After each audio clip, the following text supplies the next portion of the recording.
Hi guys, good morning. This is going to be our last day here in Macau. So pupunta kami sa The Londoner, The Venetian, yung mga ibang spots.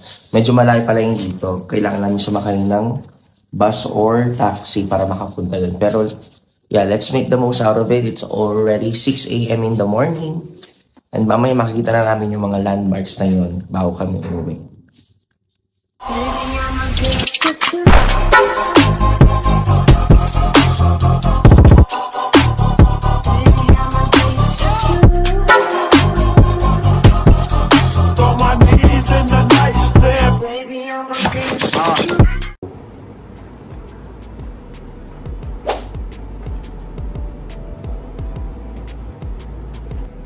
Good morning, Macau. So this is Macau pag 6 a.m. in the morning. Napakalinis.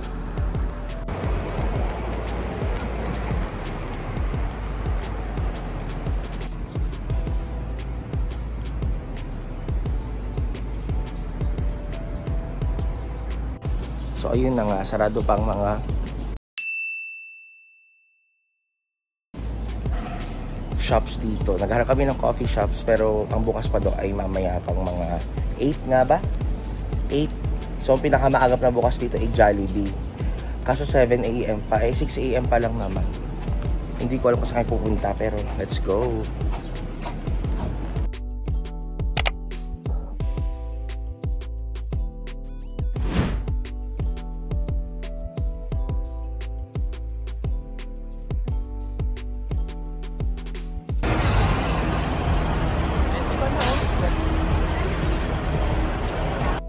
Para sa mga magdi-DIY, ito yung kailangan yung puntahang station para makapunta kayo by bus. Tandaan nyo yung 26A na bus. Yan, 26A. Papunta yan ng The Londoner. Sasakay kami ng bus. Ang bayad namin ay 6 pataka.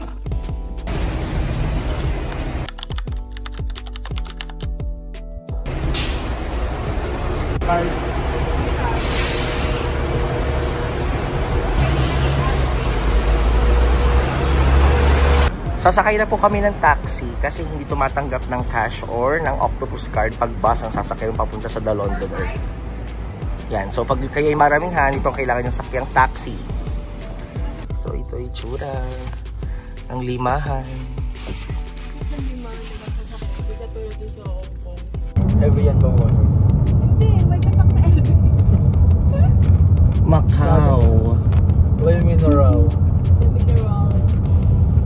Ngayon gusto kong umakyat doon.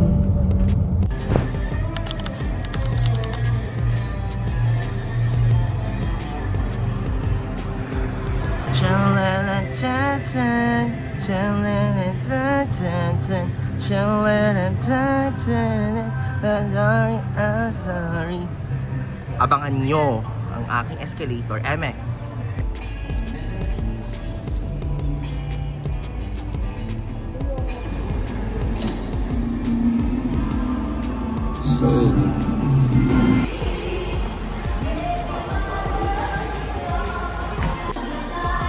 Tara.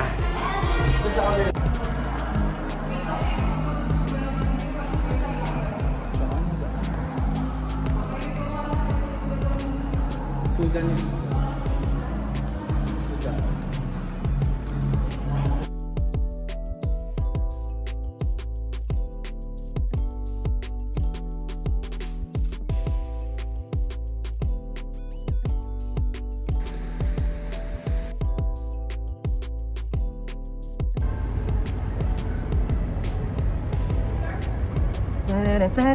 Tumingin ka dito, di ba? Or bangga.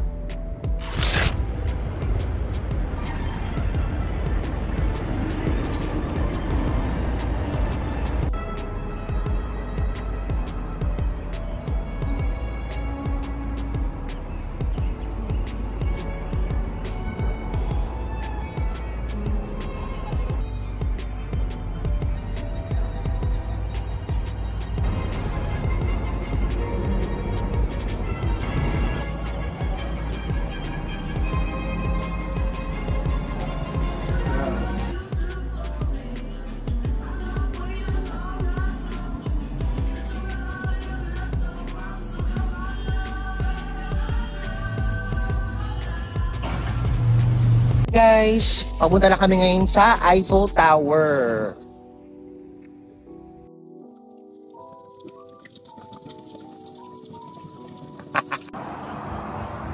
Hi guys.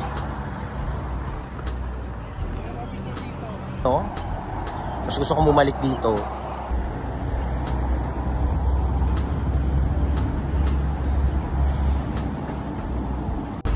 Papunta kami ngayon dun sa spot na in-instruct ni Isabel Lazo, kung saan maganda yung shot na hindi mo na kailangan gamitin yung 0.5 mo at may upuan pa. So tara. Okay. Sarado pa. Sayang naman. Open the door. 10 pa ang bukas, be. Tayo kumain na muna. 1, 2, 3. This is Le Jardin. Tapat lang siya ng Eiffel Tower dito sa Macau. Yan. So may mga nagpiprenup. Maganda siya for relaxing. Pag pagod ka na, may mga bench naman. Ganun. Okay guys, para sa mga papunta ng Macau, ito yung perfect spot para makapag-picture kayo sa Eiffel Tower. Dito yan sa tapat ng Eiffel Tower, sa Le Jardin. Ang bukas niya ay 10 AM the morning, ang close ay 8 PM. Yan. Perfectly mag-relax dito.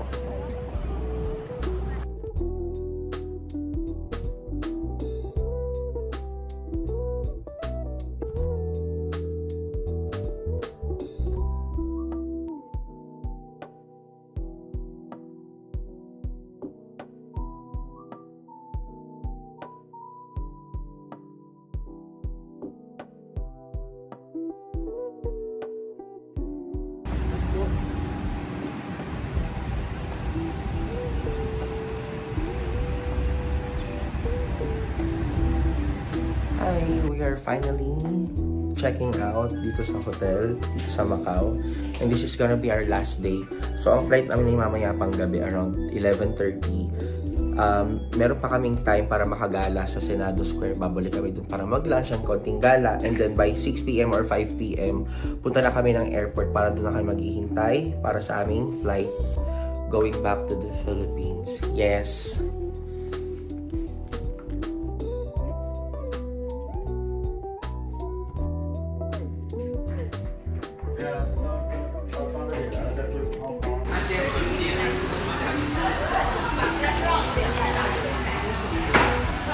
Lukban, Quezon.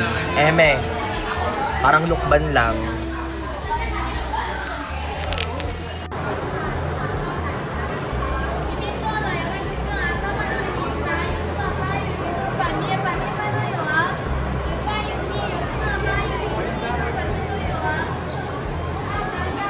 Nasaan?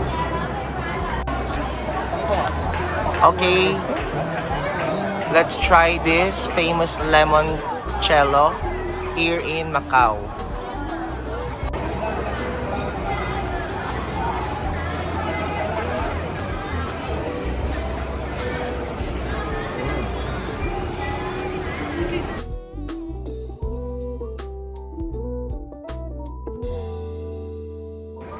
So yan, dito po kami ngayon sa isang tiangge dito po sa may Senado Square. At Pilipina po ang aming tindera. Hello po, kabayan. Kumusta na po kayo dito? Okay naman. Kailan po kayo dito sa Macau? 23 years na. 23 years na. Citizen ata kayo dito. Ay, kung kayo bibili ng pasalubong, dito kayo pumunta sa Yaopay. Yes, mura nga lang. Tapos tumatanggap sila ng card pag ubos na yung cash ninyo. Kami kasi ipaalis na, so parang ito yung last part na ng aming trip bago kami uwi ng Pilipinas. Hello po, ate. Ano pong name niyo, ate? Grace. Hi, Ate Grace. Yan. 23 years na siya dito sa Macau, di ba? Isa. So, hanapin niyo po itong tindahan na to. Ito po kayo makakakuha ng mga murang pasalubong or mga souvenirs bago kayo umalis ng Macau. Yan, Pilipina po ang nagtitinda, so hindi kayo mahihirapan makipag-communicate at tumatanggap pa po sila na ng card pag kayo ay wala ng cash. Ito po yung mga tinda nila.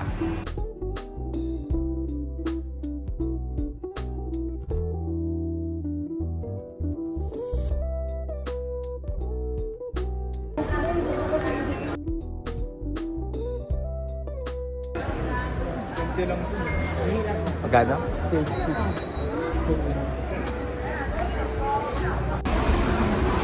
Yes, ano? Correct.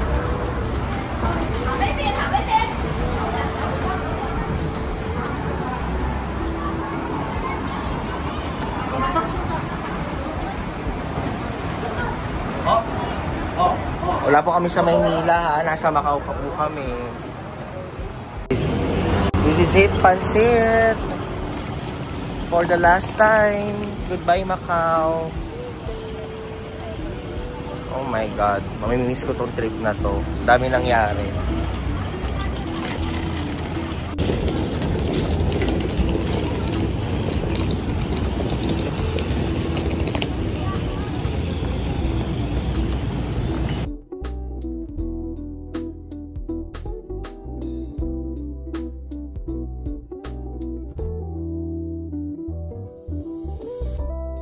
Vacay.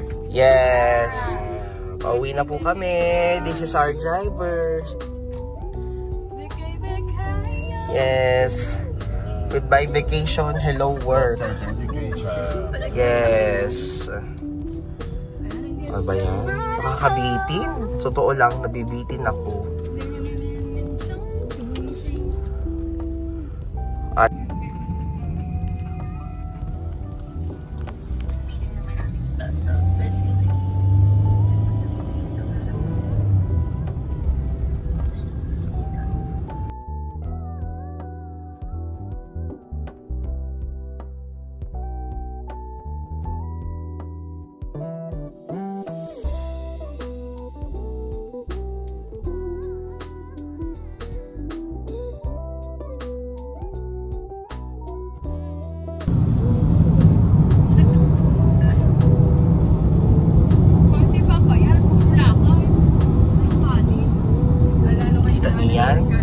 ganda ng kalsada nila, di ba? Ang ganda-ganda ng kanilang kalsada, ng kanilang tulay. Napakaganda. Ano na?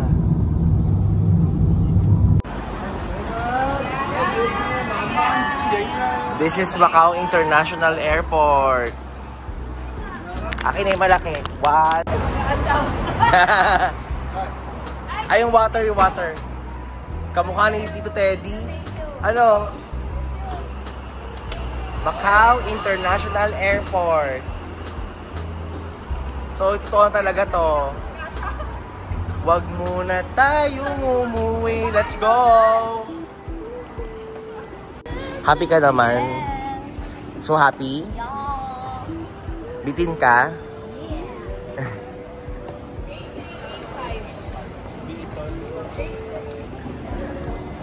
This is Macau International Airport. As usual, mas maganda na naman sa ating airport. Okay, na naman ako sa airport. Pauwi na naman ng Pilipinas. Yeah, ganun lang kabilis mag-travel. Oh my God. Kung pwede lang talaga magtagal, pero wala eh. We need to work. O, nangitim ako, pero okay lang. Kasi puno-puno naman ng magagandang memories. Taray, may vending machine dito ang Pop Mart. Bongga.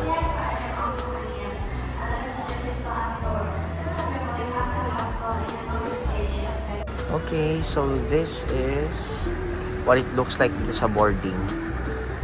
Yes, lampas na po kami ng IO and we are just waiting for our schedule para makasakay ng plane. Habang nag-uubos kami ng oras, kami igagala muna. So, yung mga foods.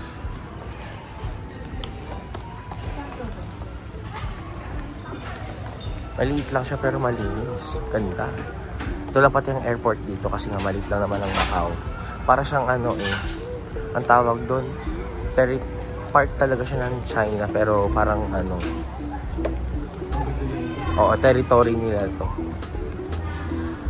Basta aralin nyo na lang, search nyo na lang, madali na makarali ng Macau.